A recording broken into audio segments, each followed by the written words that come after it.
I thought I was doing the right thing, keeping my streets clean. I never imagined that one petty act of revenge would turn into a nightmare, and that I'd be the one paying the price. The morning sunlight filtered through my bedroom window in soft, golden streams, brushing against the faded posters of classic cars that I had stuck there as a kid. I rolled over, still half asleep, hearing the faint hum of traffic outside my suburban street, a steady rhythm of cars and delivery trucks that had always been oddly comforting to me. My neighborhood wasn't particularly flashy or dangerous, but it had that quiet, lived-in charm where everyone knew your name, your kids' names, and sometimes even your business. I sighed, sitting up and rubbing the sleep from my eyes. Today, like most mornings, I had a routine. A cup of coffee, a quick glance at my phone, and then I'd go outside for my little personal project, cleaning up the street. It might sound obsessive to some, but to me it was almost meditative. I had always hated seeing the clutter, flyers, handbills, tacky "We buy junk cars" signs stuck to utility poles and trees, the kind of advertisement that turned otherwise neat sidewalks into a visual chaos. And so, armed with a small trash bag, a pair of gloves, and a certain stubborn determination, I'd walk the block, meticulously removing every offending sign. Some were easy to peel off, curling at the edges like defeated soldiers. Others were stubbornly nailed, stapled, or taped, and required more time and patience, time I willingly gave. By the end of each day, I'd usually collected a couple dozen signs, lining my driveway with them like trophies. At first, it was just a habit, a way to channel my perfectionist tendencies. But over the years, it became almost a crusade. Every time I bent down to yank off another sticker, I felt a tiny spark of victory, an invisible battle I was winning. It started subtly. One Monday morning, I stepped outside, coffee in hand, only to notice a particularly garish sign nailed to a utility pole across the street. "We buy junk cars, call now." The letters were bold, red and black, screaming at anyone who passed. It was ugly, and it was familiar. I felt a surge of irritation, not just because of the sign, but because I knew exactly who it belonged to. There had been several "We buy junk cars" operations in the area, but this one stood out for its audacity. They didn't just put up a few signs. No, they littered the entire neighborhood, over and over, as if daring someone to notice. I marched over, gloves snapping into place, and began peeling the staples and tape. It took a good 10 minutes, and my fingers were beginning to sting from the repeated tugs. But the satisfaction I felt as it came free, it was worth every pinch. As I tossed the sign into my bag, I muttered under my breath, almost laughing at myself, "I don't know why these guys even bother. It's like a losing game for them." Later that day, curiosity and frustration collided.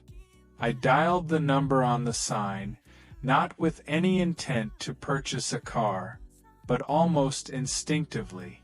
A gruff voice answered after a few rings. "Yeah." I cleared my throat, trying to keep the amusement out of my voice.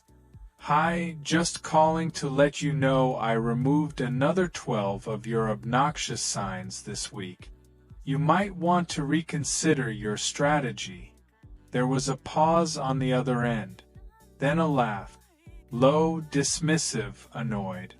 "Yeah, whatever, pal. Enjoy your little cleaning spree." The call ended quickly, leaving me with an odd mix of thrill and satisfaction. I laughed at myself, thinking, this is petty, sure, but it's kind of fun. Over the next week, my routine became slightly more charged. Every sign I removed felt like a personal victory, and every call I made to the number on the signs added a little zing to my day. I started keeping a mental tally. 12 signs on Monday, 15 on Wednesday, another 10 on Friday. The street looked cleaner, and I felt triumphant. But there were small warning signs I didn't notice. On Wednesday evening, my phone buzzed with a text from an unknown number. Are you looking to sell your 2010 Honda Civic? I ignored it. Then another. Interested in your 2007 Toyota Corolla. By Thursday, the calls had started. 3 in a row, then 5, then 10. All asking about cars I didn't own, all seemingly automated but oddly persistent. I sighed, shrugging it off. Perhaps a coincidence. But by Friday, the calls and texts were relentless. Every ding, every buzz set my heart racing, not with excitement this time, but with a creeping irritation. I glanced at the numbers, trying to trace them, but there was nothing obvious. Yet the strange part was, I started feeling almost guilty. What if someone else was getting hassled because of me? I brushed the thought aside. I hadn't done anything wrong, right? I was just cleaning up. Then came Saturday. I had just returned from the grocery store, groceries in hand, when I spotted him, or at least, his truck. A beat-up white pickup, covered in mud, plastered with business logos, circling the neighborhood slowly, almost like a predator tracking prey. My stomach tightened. I ducked behind a tree for a moment, watching him, heart thudding. No, it can't be him. Just a coincidence, right? But as I stepped onto the sidewalk to toss another batch of flyers into the trash, the truck slowed. Windows rolled down. A man leaned out, shading his eyes with a hand. "Hey!" he called, voice carrying over the quiet street. My pulse quickened. Don't answer. Don't answer. But curiosity, that dangerous human trait, overpowered caution. As I stood there, bag of signs clutched to my chest, my mind raced. Was this just random? Or is it him? The guy from the signs? The one I called? The one I taunted? I felt a pang of dread. Every prank, every taunt call, every sarcastic laugh over the phone. Had I just poked a hornet's nest? I wanted to run. I wanted to drop the bag and disappear. But part of me, the part that had taken joy in this small crusade, frozen in place. A quiet voice whispered, "This isn't over. And maybe it's about to get worse." That night, I sat on my couch, exhausted, scrolling through my phone. Every buzz now made my heart leap into my throat. 10 calls, 15 texts, all in a matter of hours. All from numbers I didn't recognize. My thumb hovered over the screen. And then, almost like a thunderclap, it hit me. The pattern, the timing, the sheer audacity, it had to be him. The man whose signs I had torn down. The man I had taunted. The very person I thought was just a nuisance, had now made me his target.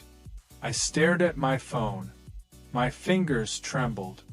One number stood out, flashing insistently like a challenge. He had left me no choice. And in that moment, I knew, whatever came next would not be petty. It would be deliberate, personal. I took a deep breath. My thumb hovered over the call button. I felt my chest tighten, panic rising. My safe little neighborhood, my routine, it had turned into a digital minefield. I tried to turn everything off. Phone in airplane mode. Laptop shut. No Wi-Fi. But it didn't stop. Notifications kept coming. Pinging, buzzing, vibrating. Every ding a small heart attack. I checked the numbers. They weren't repeated, all different, all connected somehow. I even saw a number that matched my own. My number? And that's when it hit me.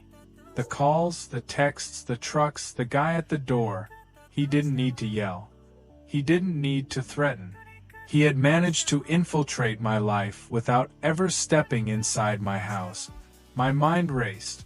Every prank I had pulled, every taunt, every sarcastic phone call, it had all come back to me in this escalating spiral. Confusion and panicked calls and messages detailed. By evening, the digital chaos exploded. My phone was nearly unresponsive. I scrolled frantically. 10 texts from strangers asking about my Honda Civic. 5 voicemails of automated calls. Interested in your vehicle. 3 emails from car dealerships flagged urgent. A message from an unknown number. Nice work cleaning up. Keep going. I tried to block numbers, but they kept coming, always new. My pulse was racing. My hands were shaking. I couldn't eat, couldn't think straight. My apartment, usually a haven, felt like a trap. I realized that this wasn't just about signs anymore. He had turned something I thought was fun, something I thought I controlled, into chaos. My small victories had been illusions. Sitting on the edge of my bed, staring at the buzzing phone, a horrifying understanding dawned on me. This wasn't random. It wasn't coincidence. Every call, every text, every strange visitor, it was him. The man I had taunted, the man whose signs I had ripped down, the man I had laughed at. He didn't just retaliate. He planned. Methodically, carefully. Every escalation, every step of this nightmare, it had been orchestrated. I stared at the screen, numb, heart pounding, realizing the depth of his reach. I understood, finally, the truth. He didn't react because he already had a plan. The realization came slowly, like a creeping fog finally clearing. Every strange event over the past week, every call, every message, every truck parked idly on my street, fit into a pattern I hadn't seen before. It started with the numbers. At first, they seemed random, chaotic, overwhelming. But as I traced them one by one, a horrifying clarity emerged. He had used my own actions against me. Each time I taunted him over the phone, he had logged my number carefully. He had registered it as the point of contact for dozens of vehicles online, a spider's web linking my life to a constant stream of inquiries and automated calls. Every knock at the door? Carefully timed. A subtle intimidation tactic. Every truck parked near my usual walking routes? Deliberately orchestrated surveillance. I felt my chest tighten as I finally understood. He hadn't just reacted. He had anticipated every step I might take, every petty action, every laugh at his expense. He had turned my sense of control into a tool to manipulate me. He had weaponized bureaucracy against me.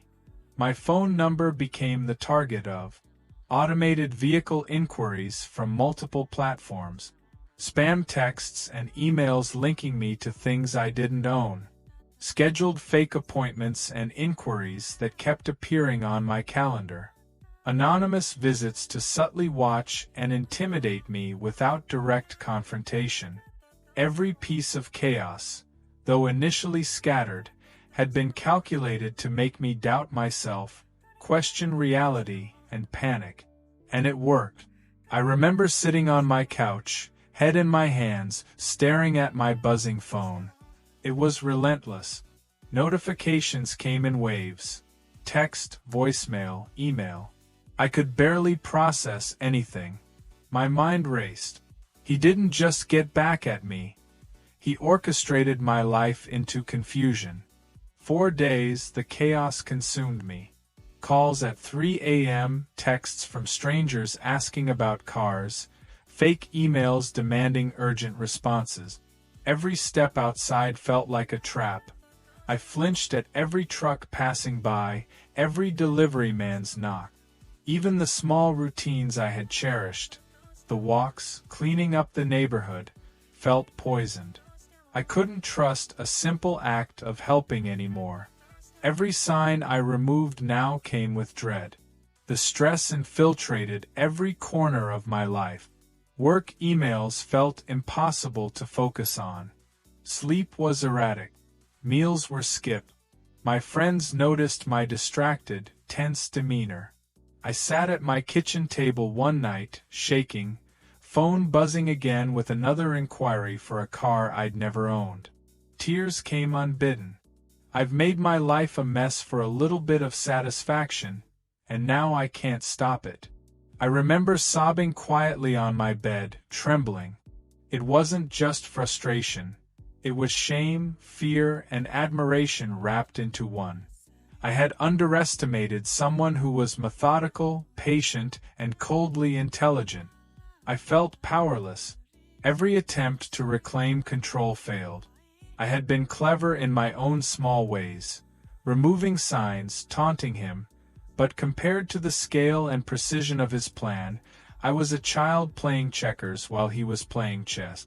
The reality hit me. The chaos wasn't just external, it had gotten inside my head. The panic, the uncertainty, the constant buzzing. He had invaded my mental space, and there was no quick escape. Days passed. Slowly, I stopped reacting to every ping of my phone. I learned to block and redirect. I set up new numbers, emails, filters. I stopped taunting signs. I went outside with a lighter heart, cleaning the neighborhood silently. And in that silence, I began to feel something unexpected: respect. I had underestimated his intelligence, his patience, his meticulousness. He had outsmarted me, not with brute force, not with confrontation, but with strategy. And I had to admit, there was something almost admirable in that. Chaos slowly ends. Gradually, the flood of calls and messages subsided. New inquiries stopped coming. The trucks disappeared. The unknown number never called again. My inbox cleared, and for the first time in nearly 2 weeks, I felt normal. Yet the memory lingered. My small victories, once satisfying, now felt naive. My pride had led me into this situation. But the lesson? Clear. Underestimate no one, and never assume your actions are inconsequential. I sat by my window one evening, watching the quiet street bathed in the orange glow of sunset. The neighborhood was peaceful again, my signs removed without fanfare, my world returned to its proper rhythm. And I thought, sometimes the most powerful lessons come from defeat. Sometimes chaos teaches more than control ever could. I realized that revenge, even when petty, carries consequences, often unseen, often disproportionate. I also realized that intelligence, patience, and strategy, used quietly, can be far more terrifying than anger or brute force. I had learned the hard way. Humility and caution are sometimes the best armor.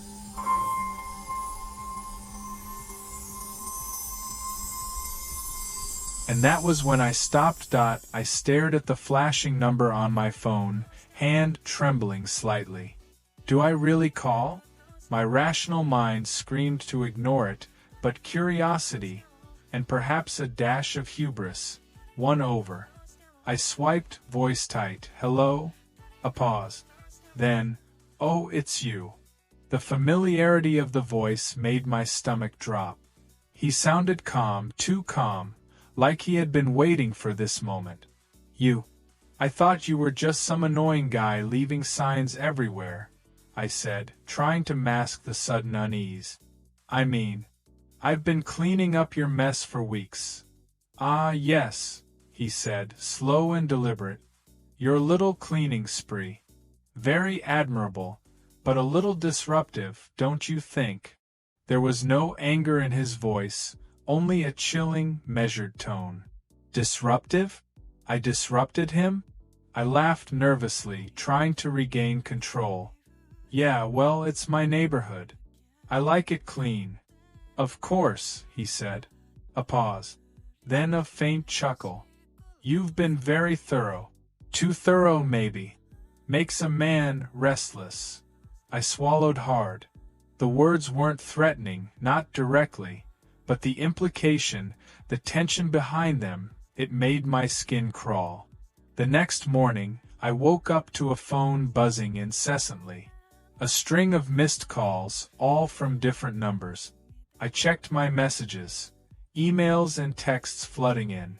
Most were automated responses from car sales sites, asking about vehicles I didn't own. I laughed, nervously this time, thinking, okay, he's just messing with me. This is petty. I can handle petty. I even tried a little taunt of my own in a text. You sure know how to make your business memorable. For a brief moment, I felt a false sense of victory. I had faced the enemy, and I could handle him. My usual confidence returned. The same energy I had when yanking signs off poles, the thrill of small victories. I can fix this. By the afternoon, the situation worsened. The calls became more frequent. Numbers I didn't recognize kept appearing, all trying to reach me for vehicles I didn't have. Then came a knock at the door. I froze. Nobody came by unannounced. Slowly, cautiously, I peeked through the window. A man stood there, holding a clipboard, dressed like a surveyor, looking around the neighborhood casually, almost too casually. "Can I help you?" I called, trying to keep my voice steady. He smiled. Just smiled. No introduction. No explanation. Just checking the area for potential sales. "Are you interested in selling?"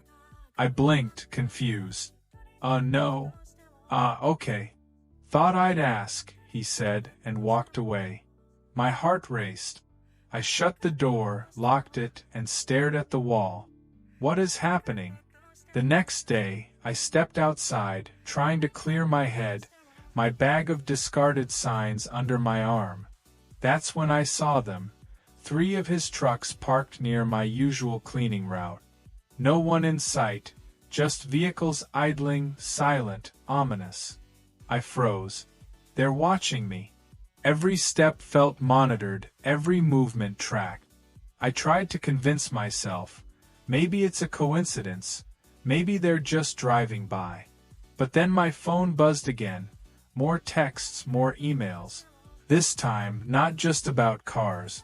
Messages from Craigslist, Cars.com, even eBay, vehicles I didn't own, properties I didn't have, all tied to my number. I closed my eyes, letting the silence settle, finally feeling a strange mixture of relief, awe, and respect. My neighborhood was clean, my phone silent, my mind slowly finding peace. But I would never forget the lesson. Sometimes the quietest people, the ones you dismiss, are the most dangerous. And sometimes the cleverest adversary is the one you laugh at first, until it's too late. I looked around my small, tidy apartment, the sunset casting long shadows across the walls, and whispered to myself, I survived. I learned. And next time, I won't underestimate anyone. If this story gave you chills or taught you something about patience, strategy, or humility, hit like, comment your thoughts, and subscribe. And remember, sometimes the quietest battles leave the deepest marks.